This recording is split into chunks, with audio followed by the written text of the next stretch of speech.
The UPMC sports medicine experts in Central PA are here to help keep you in the game and improve your quality of life, no matter your age or activity level. Visit upmc.com/Central PA SportsMed to learn more.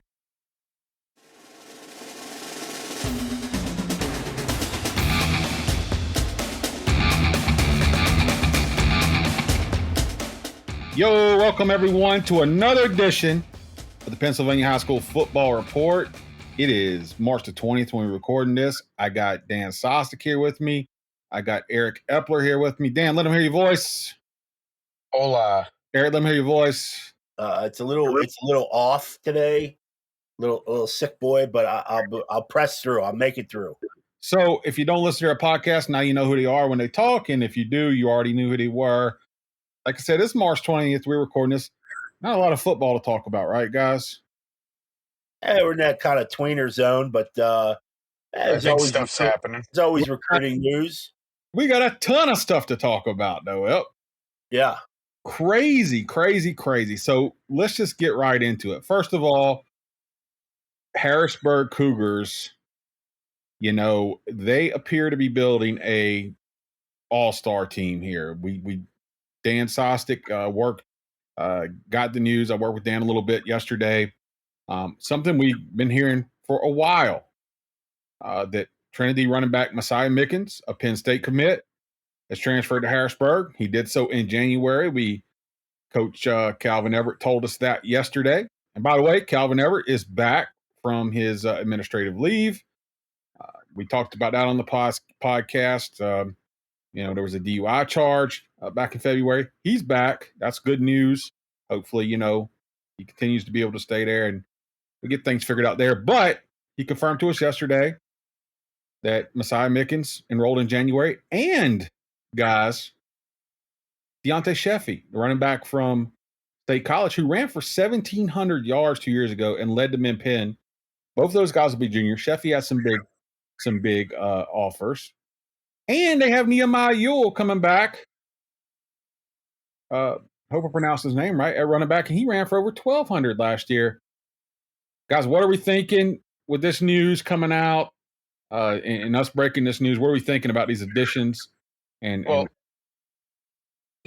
mean, you said all-star team, and I think that's interesting because they already had a really good team going into this, kind of as you implied. I mean, for crying out loud, they got the number one recruit in the class of 2026 now, and Kevin Brown at tackle.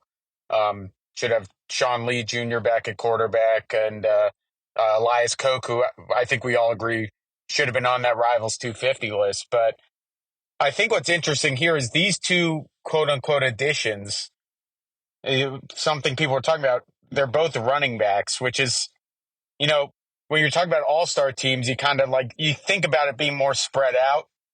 But I think there's a couple factors that go along with that make them a big deal.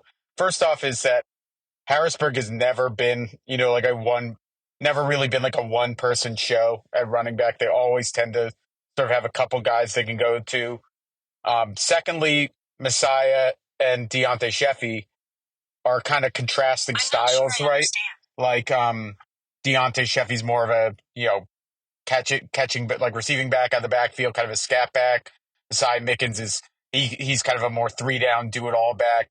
And then also Sheffey last year kind of emerged as a really good defensive back as well, which you can never, I think anyone who knows anything about football knows you can never have too many good defensive backs on your team, even in high school where the passing is lesser. And, I just think having all those weapons and being able to get creative with them is going to be super fascinating.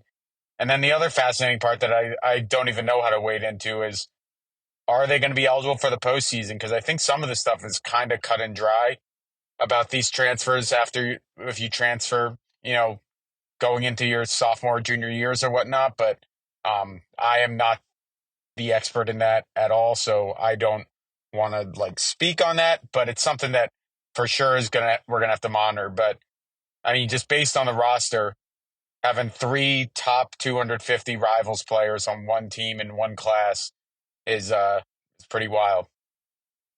Yeah, I know you like Nehemiah Ewell. We talked about him last year. He run like Eric Dickerson. I think when you get big names like Sheffey and Mickens transferring in, it could be easy to overlook him. But I think he's also a different type of running back from those two. I mean, he's more, I think, Yeah. he runs a little bit upright like Eric's compared him to Eric Dickerson, but he's a strong kind of runner. I think there's room for. I mean, I think he could get. I think he's going to be a factor too. What do you think about that, Ep? Yeah, not to dismiss, obviously Mickens is a better, is sort of a more physical runner than D'Antae Sheffey. Sheffey's more your sort of, water bug kind of back. He can, he sort of has kind of breakaway speed, but he's kind of starter needs to get to that next level. Messiah Mickens is a guy who's real physical. I think Yule is both. I mean, Yule is a big frame kid. He's shown his power. He can lower his head and get tough yards, but he also has pretty good speed. So so you've got three contrasting styles to run the football. And then we haven't even talked about a couple of the younger guys that gained, carries for Harrisburg last season. I don't know. Maybe Sheffield will fit better at like a slot, a slot receiver. Mickens certainly flexed out a few times with Trinity. That can be an option. So Dan's right. You could give all kind of looks to this Harrisburg offense. And of course, they're running behind what's going to be a pretty good offensive line. I think the line's going to need a little time to gel there. Brown notwithstanding, because he's been tremendous.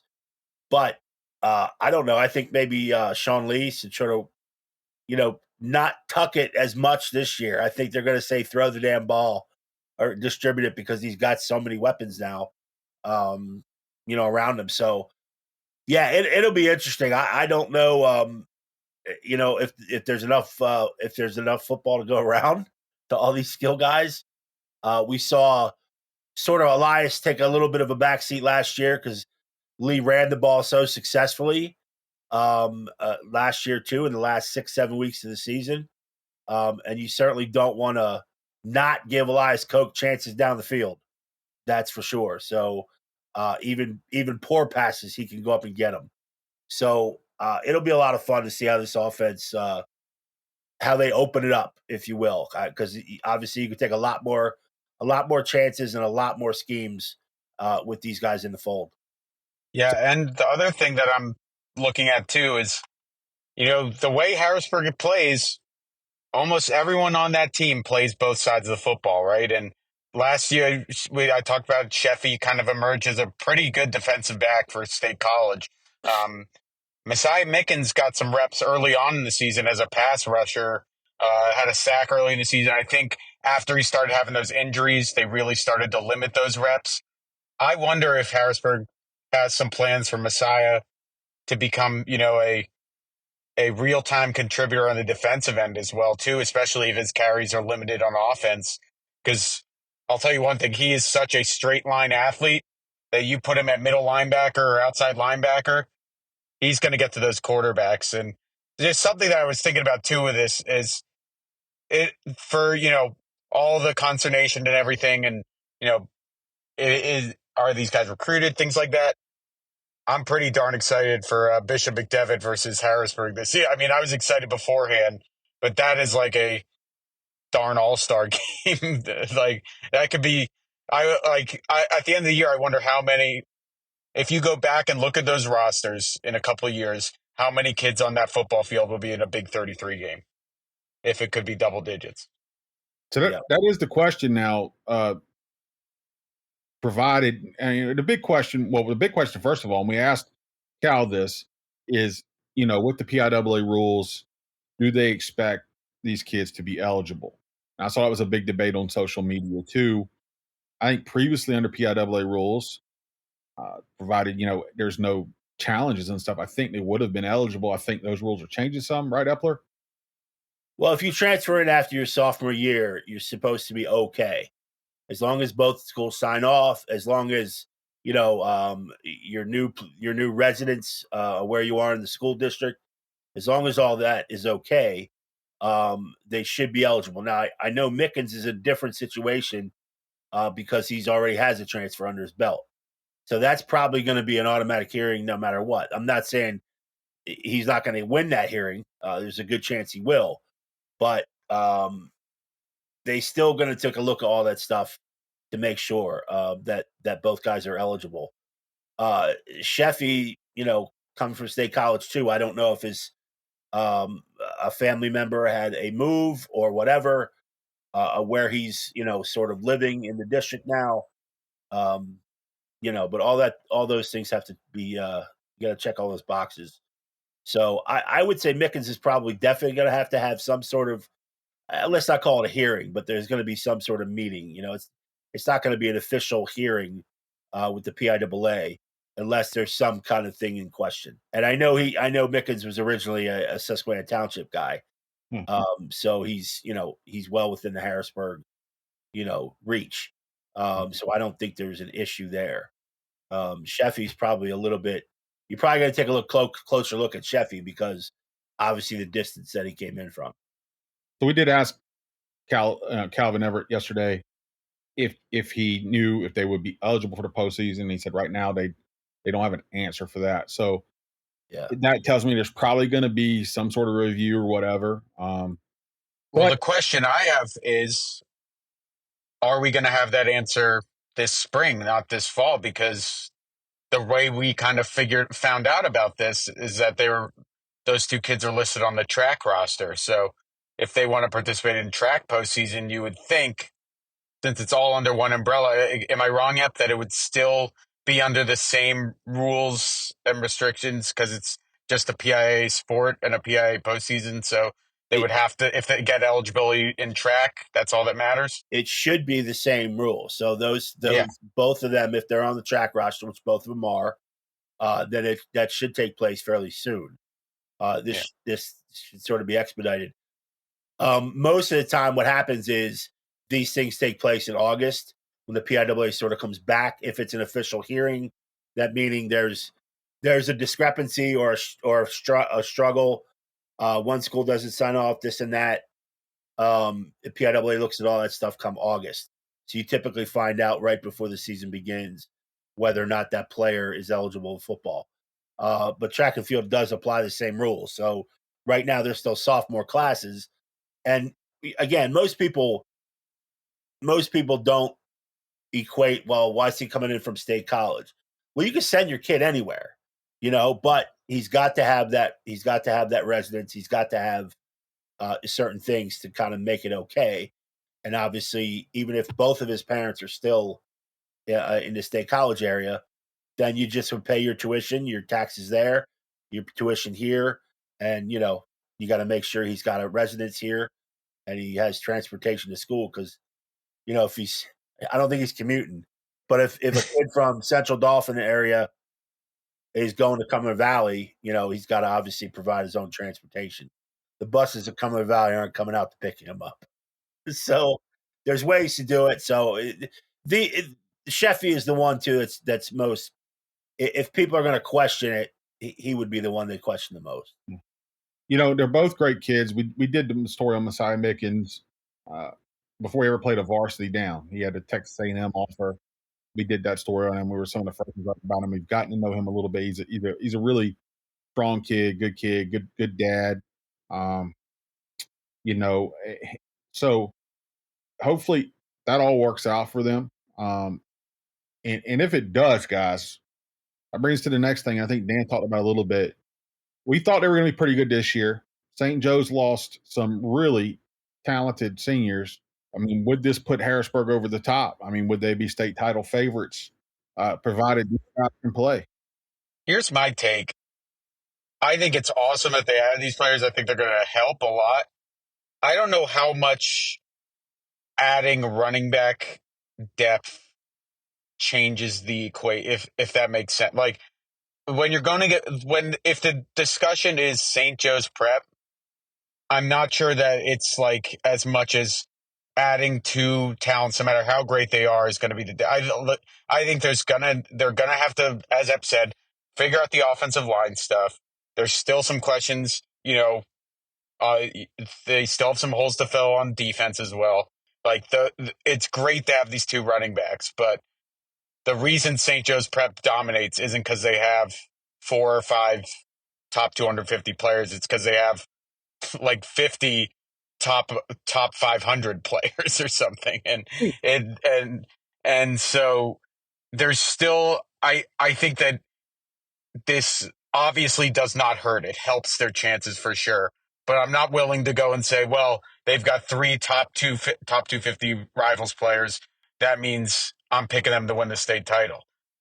I think that they're probably the District 3 favorites in 6A by a comfortable margin right now, just based on that talent and based on what's leaving. But, we've seen crazier things. We've seen teams bring in top talent and it not work out. Like Ep said, there's going to be an adjustment of who gets the ball, when they get the ball, things like that. So I'm really excited to see it out on the field. But I think even Cal would be the first one to tell you that we haven't played it down yet. There's still a lot of stuff to be sorted out. And like I said, if the discussion is St. Joe's Prep, that's a pretty big discussion because that team is they lose players every year and they're like a hydra. They lose one great player and add 3 more. So you got to remember they did lose to Penn Trafford a couple years ago, and that was when those kids won. They've lost Samaj Jones, they've lost Elijah Jones, they've lost David Washington. I mean, they lost their top 3 receivers, Brandon Raymond. I hope I'm pronouncing his name right. They've lost a whole slew of linemen. They lost a lot. This is one of the bigger years in terms of turnover for them, I think, that I've seen since I've been in Pennsylvania. That's been about 8 years. And then, so when you look at Harrisburg, I think there probably will be some questions like on the line. I don't know that we really know. They lost Ryan Epps. I don't know if we really know the top guys coming back from that defensive and offensive line besides Kevin Brown. Kane Venable's a big loss as well. Kane Venable's a big loss. But I think when you look at it, I mean, I don't think you're going to have a situation where like Messiah and D'Antae are necessarily going to be splitting carries. I think when you get 2 players to that level, you're going to have them on the field at the same time. I think, and then you get Nehemiah Ewell, I think, who can spell anybody with carries if he's there.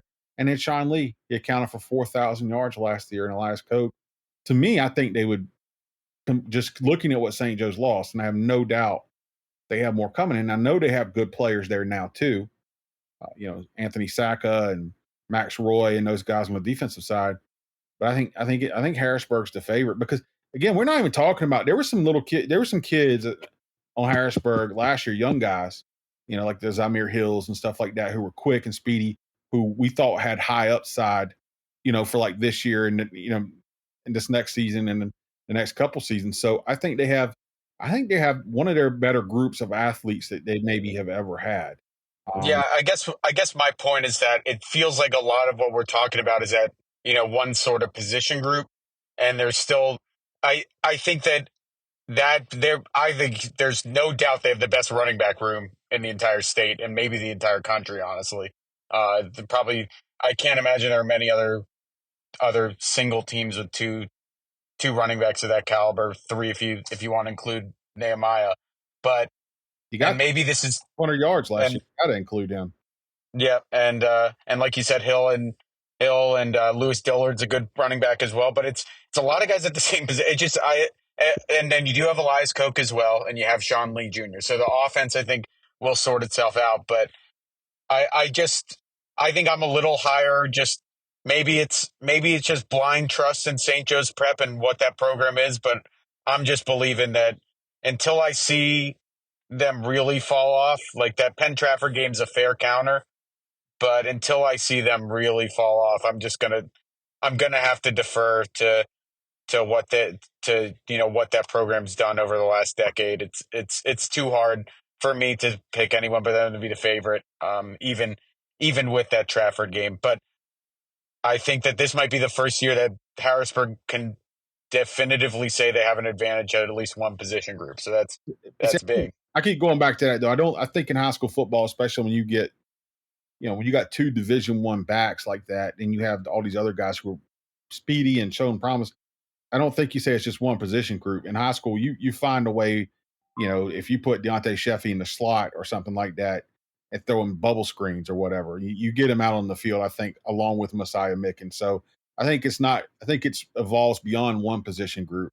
For sure. On the outside, all of a sudden now you got weapons. You can move these guys out all over the field. Yep, for sure. And like I said, I'm really excited to see how it plays out. And I think that, like I said, I think it definitely helps the team. I'm just not willing to say that it transform it. It for me, I'm still deferring to St. Joe's Prep until I see differently, which I think, yeah, Didn't Imhotep move up to 6A? yeah, and that's a whole nother thing too. I mean, I mean, they lost some talent too, but they're still going to be. They still have, I believe, with Sire Coleman right at running back, and yeah. some plenty of other talent there. Jabri They're Wallace. six, yeah, yeah. They're gonna 6A is gonna be wild. Yeah. I mean, they right now may have a better roster on paper than St. Joe's. You know, That could be. Yeah, I totally forgot about Emotep in the equation. Zaire Mathis and Jabri Wallace Coleman. So I mean, I think right there. I mean, again, St. Joe's, they've lost a ton more than I think since I've been here. You may remember a year where they lost more, but I think this is one of the years where they've lost more star power than any. We know they're probably replacing it. We know they have some good players coming back, but if When you just see those roster sizes, though, at those state championship games, like when you just physically step out onto the field, and I just remember watching the Harrisburg St. Joe's Prep game and seeing how many more players St. Joe's Prep had than Harrisburg, and thinking, there are probably 25, 30 guys on the bench that have not played a down yet in high school football, or a down for St. Joe's Prep, that could, be high level starters in District 3 that are probably ready to go in there. So that it's less about the individual talent and more just the sheer numbers that St. Joe's Prep has of, and the depth they have. And I have a hard time believing they're not going to find ways to fill it out. But this is the way Harrisburg's going to have to do it, right? Because they're never going to have that 100 person roster, right? So they're going to have to make the kids on their team count, like every year. That team has a roster smaller than a lot of the 2A, 3A schools, and it's all about the kids that they do have in that room. So, I think that adding these two kids, that's the way to even the playing field. Yeah, I agree. I think Brian, you're right. It does get Harrisburg a lot closer, but just like Harrisburg's adding guys, I mean, you never know who's coming across the bridge. In the Philly, in the off season at St. Joe's Prep. I mean, they're pulling Jersey, they're pulling kids from Maryland. There may be already guys who are established and 3 or 4 star guys in those states that are going to now play at St. Joe's Prep because these holes are open. I mean, that's sort of how it works at St. Joe's Prep. It's a football destination. There For could these be another guys. Trotter we don't know about. Yeah, they're going to get the work in now, but especially if you're a wideout with all the guys you named, Brian, who are gone. The quarterback situation now with Samaj Jones off to Cincinnati. That kid was an incredible staple and just an overall leader for that program for the last 3 years. So there's going to be spots now that are up for grabs, and some of these guys in Jersey in this, they're going to want to take a crack because they know they're going to get recruited heavily if they're showing up and playing alongside Saka and some of Roy and these guys. So I think it gets it closer. I think Harrisburg has done a pretty damn good job of competing as best they can once they got up against the Hawks. But it's football, man. Anything. Dan's right with the massive roster.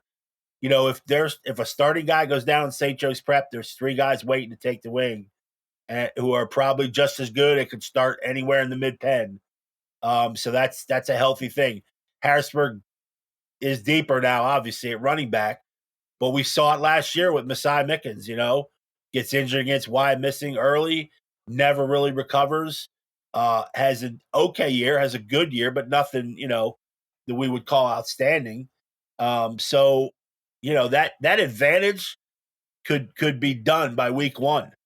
The running back advantage for them, and both of those guys are going to play both ways. You already got Coke in the secondary now, so things get real thin when you got 30 to 33 guys on a roster like Harrisburg's going to have. Going off what Ep said, I think what will really sell me on Harrisburg is if I think we all agree that while Elias Koch had a really good year last year, I feel like there's still some meat on the bone there of how Harrisburg can really take advantage of having that kid. Because I don't think there's a single kid in the state that can defend Elias Koch one-on-one if you throw Well, him up a ball. that's the Rico Scott theory. And again, if you threw the ball to Rico Scott, good things were going to happen.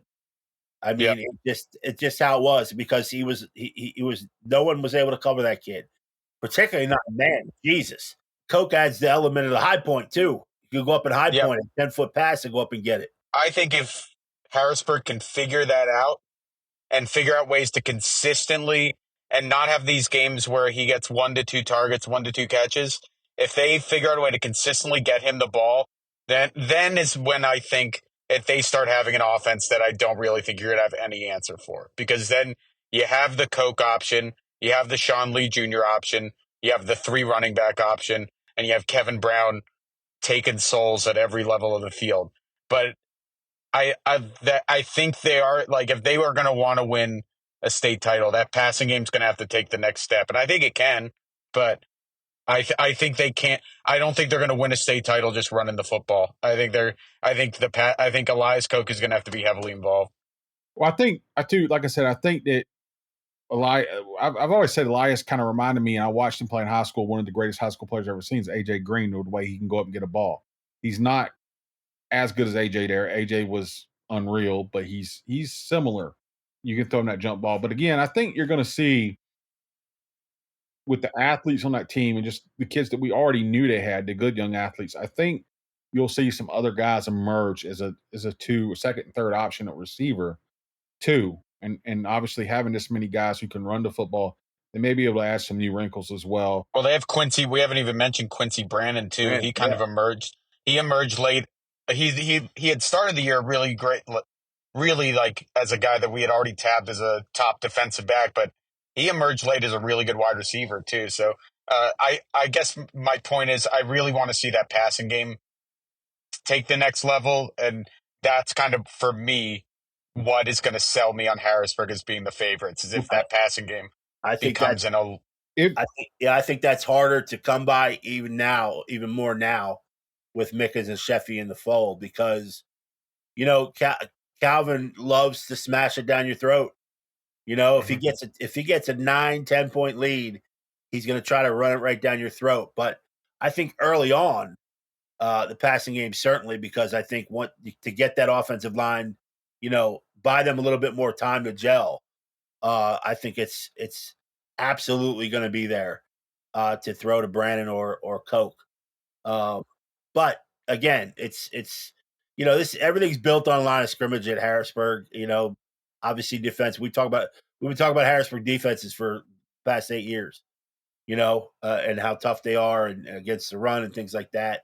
And it's a very similar offensive scheme, and you can't argue with the results. You really can't.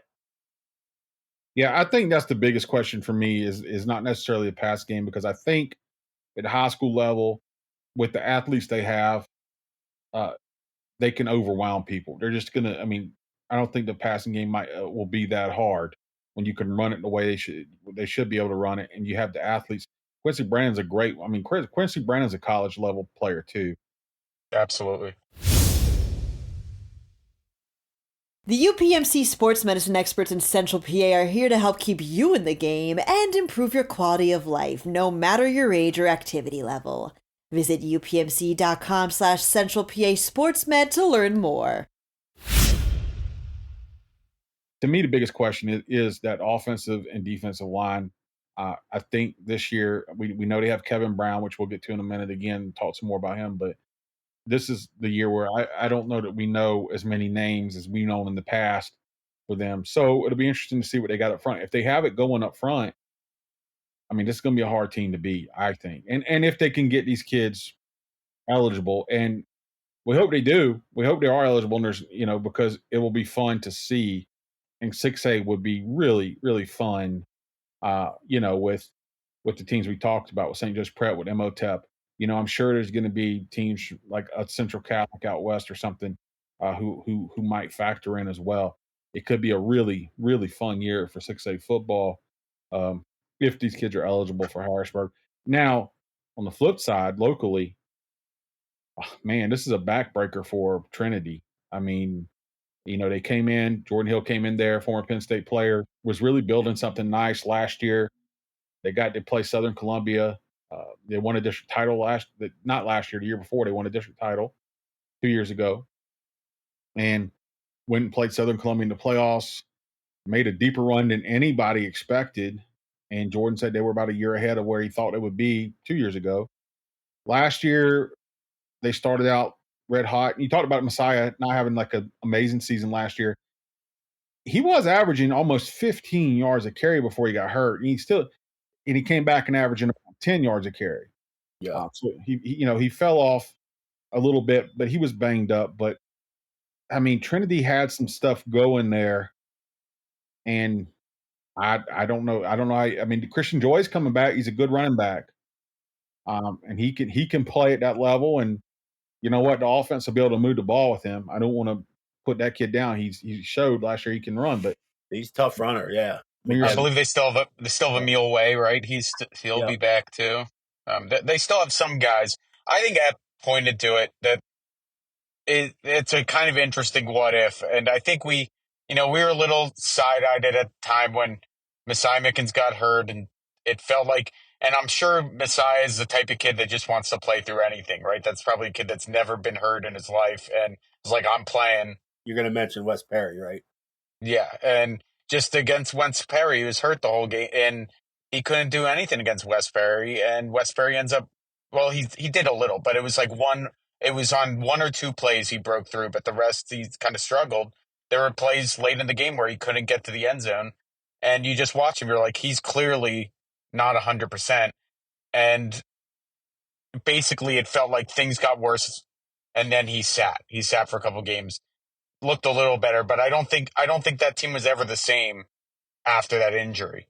And it's a real shame we never got to see the fully optimized version of what that team could have been, because I think they probably could have, with, if they had got rolling, kind of built some momentum and took on Southern Columbia, you never know what could have happened. So it's a shame, but I think Jordan's still, trying to establish that culture he's talking about. I don't think he's gone too up, too high, or too low. Like you said, he wasn't too high after they won the District 3 title. I don't think he's going to get too low after this. And I think he's a guy that, someone who's played in the NFL, played at a high level in college. I think he's going to understand that, this is just something. This is football. This is what happens in football in 2020, 2024. And you just kind of have to move on from it. And losing Sheffey's really tough too for State College. There always seems to be, they always seem to be kind of like right on the fringe of the top tier, right? They're there. They can compete with those teams. A couple years they've looked like they could have been in the mix for those teams. And now when you lose a guy like that, that's tough for them too. And that affects that 6A picture a little bit too, I think. Yeah, I mean they were state semifinalists 2 years ago. Yeah. And it was Sheffey's freshman year. And again, there's a different situation. I always talk to, State College baseball this time of year too about, the Commonwealth Division just prepping them for that District 6 title game and getting into states. They always have to go through Erie or McDowell in that sub-regional. That was a 6-10 game to kind of get you into the 6A bracket in states. And, that's what the regular season is there for them. I mean, they're always plugging and trying to get into that final, and they damn near made it 2 years ago, and last year was the same situation. But yeah, I don't know where they go from here. I mean, obviously they always have a massive roster, the biggest roster in Mid Penn. I think last year was like 130 guys, Dan, or something like that. Yeah, on the roster. So they'll fill in. I mean, they're still going to be one of the top programs. They're always a threat in the Commonwealth Division, and because they press you, because they've got multiple guys, they can pull guys in and out. A ton of guys don't go both ways. So all that stuff, come week 7, 8, 9, that matters, especially in the second half of the games. If we're being honest, and I think if you watch the film, I'm sure a lot of this is not on Sheffey at all. But it's not like he really carried that offense last year. Right.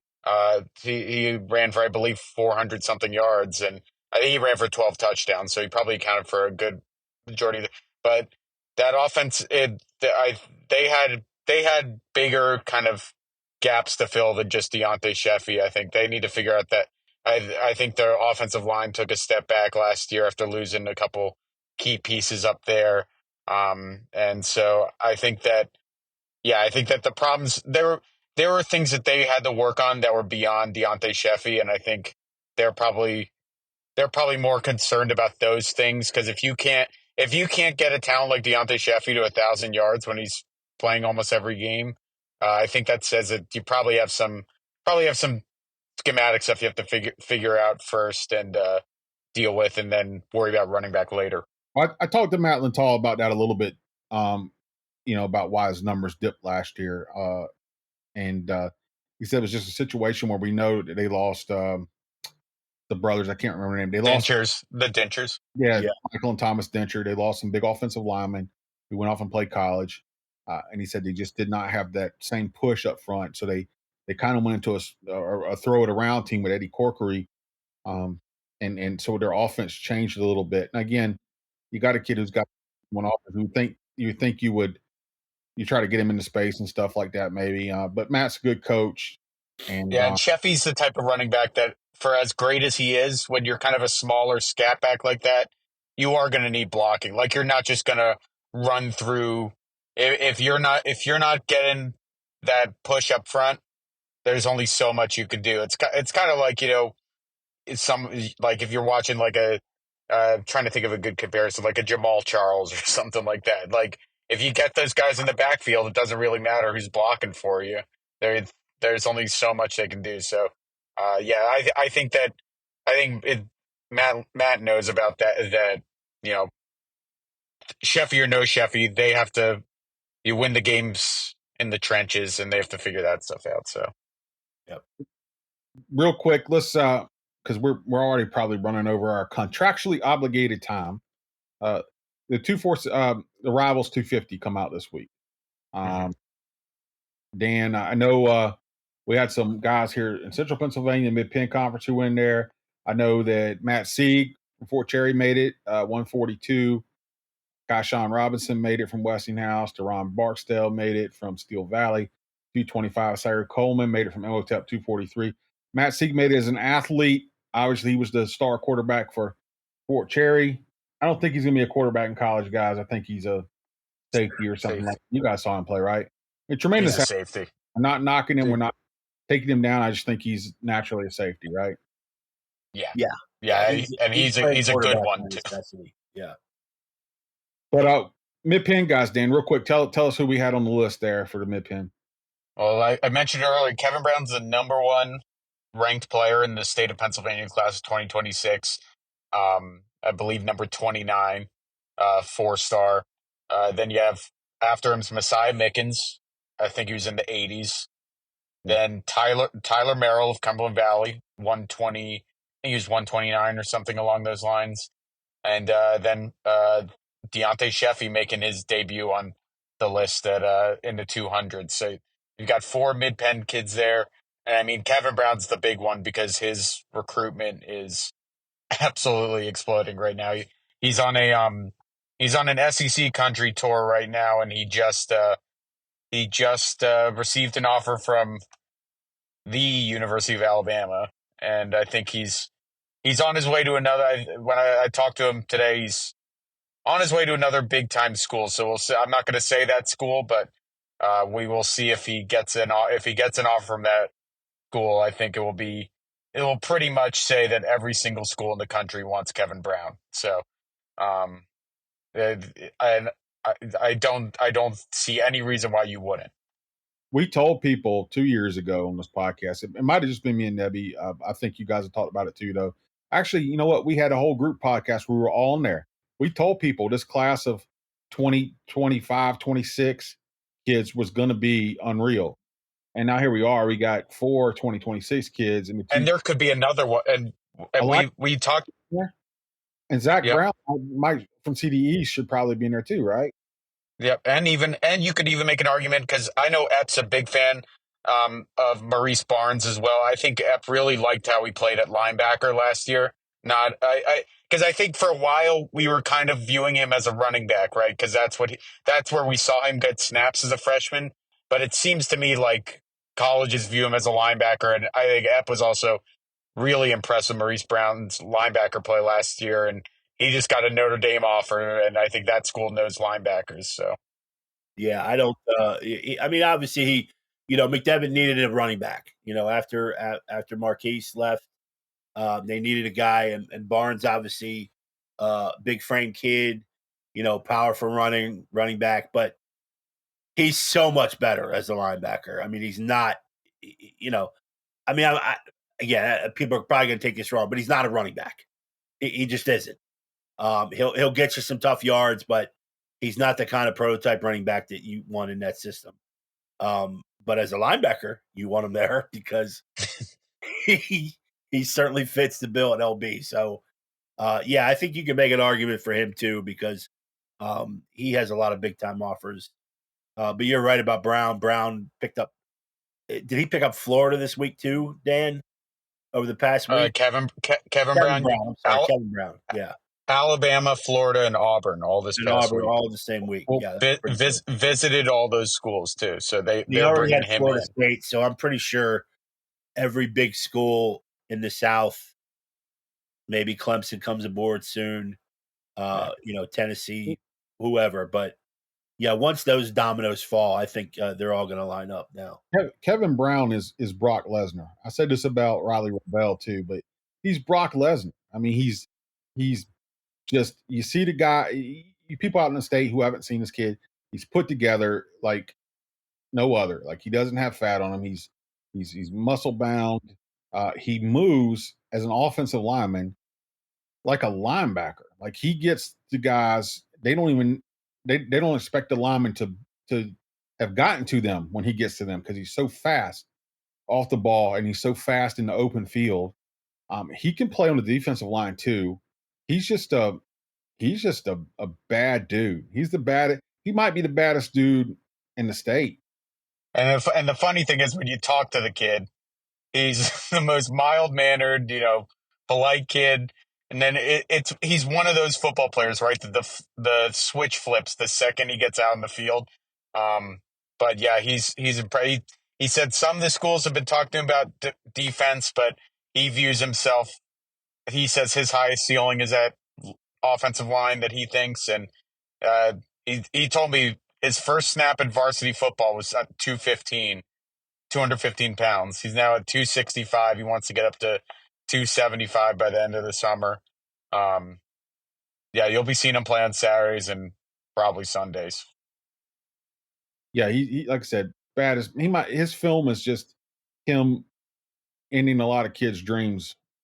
And you don't see that as a sophomore who has only played offensive line for 2 years. He's just a natural at it. I go back. Javen Williams from Wyoming and I wrote this at one time, had a really fun offensive line film to watch. You don't hear a lot of people say, "Oh, let's go watch the offensive line highlights." But Javen Williams had a really fun one. Kevin Brown has a really fun one. It's just him doing bad things to guys on the football field. So look, I mean, we could end up with 5 or 6 guys in the top 250 out of the mid-Penn. I think Elias Koch ends up there, right? Like, I just don't. I think that he's close to there on the 24/7 one, I believe. So, or at one of the sites he's ranked as a 4-star. So I imagine he can play his way into there. Well, I think 247 right now just has Mickens 1, Big Oak 2, and Brown 3. But I don't think they've reshuffled their composite rankings yet. So, or added, because it's just those 3 guys at PA. So, yeah, you guys have seen more of them than anybody. And I mean, look, we know how college recruiting is different than just good football player, right? I mean, guy can run for 2,000 yards, not be a college prospect. You guys have seen more of him than anybody. And I bet if we did a mid-Penn draft, and again, I'm not knocking any of these guys because we're kind of tooting their horn. These guys we think they're that good, but I bet if we just had a draft, I bet Elias Cope would go probably in the top 2 or 3 picks here. I would take him fairly high. Yes, I think he's going to get into that top. He should be in that top 250. At the very least, he'll be a 4-star, I imagine, by the time it's all said and done. Point being, exciting times in the Mid-Penn Conference. I think that's what we learned today. I think that's what we've discussed. It's going to be interesting to see how this plays out with the 2-star running backs transferring into Harrisburg. If they are eligible for the postseason, look out. 6A is looking interesting. And then just beyond into the next year, 2, 3 years, it's going to be really fun to watch these kids. I think it might be the best talent class in the state, as far as like a conference. So exciting times. What else? Did we learn anything else today? Anything else we want to talk about? Nah, Big 33 had a couple changes. They had their big celebration to kind of meet and greet a couple of days ago. Roman Catholic wideout Jaja Boyd is now on the roster. He replaces Washington, who we talked about a little earlier in the show. Washington, of course, is headed to Kentucky. So he is out. Boyd is in. And then Jack Donnelly, the tight end, he's an all-state kid from CB East, Central Bucks East.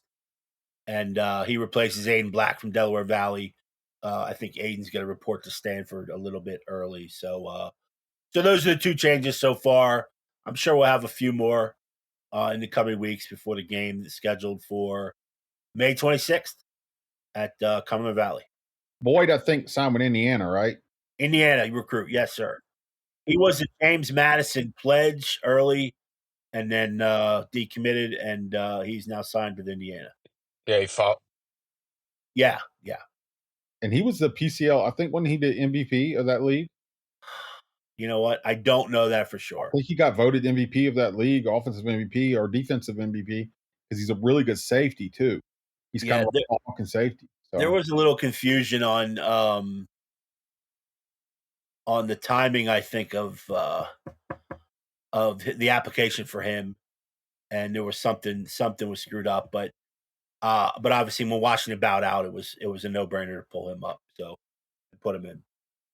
Well, guys, look, we went well over. We're closing in on an hour for this podcast, but it's been a really interesting week. It's a big week for us too. We're getting out our start of the season kind of content for football. I mean, for baseball, softball, lacrosse, all that stuff on Penn Live. And spring is in the air, and we're going to be doing Winter All-Stars. We've been working on our Preps Banquet, which is coming up in May. Again, another big Preps Banquet. We'll have some exciting things we might be able to talk about on here at some point there. But big time, make sure you guys check us out on PennLive.com because there's a ton of high school content there. Guys, I think we got a podcast. What do you guys think? Yeah, I think so. Dan, tell them how to find you on social media. Dan_Sostek. Yep, tell them. At 3Jacker on X.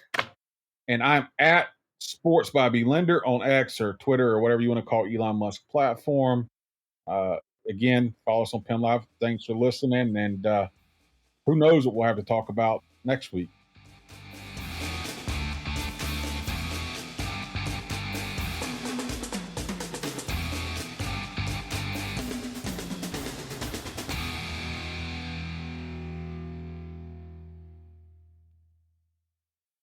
The UPMC sports medicine experts in Central PA are here to help keep you in the game and improve your quality of life, no matter your age or activity level.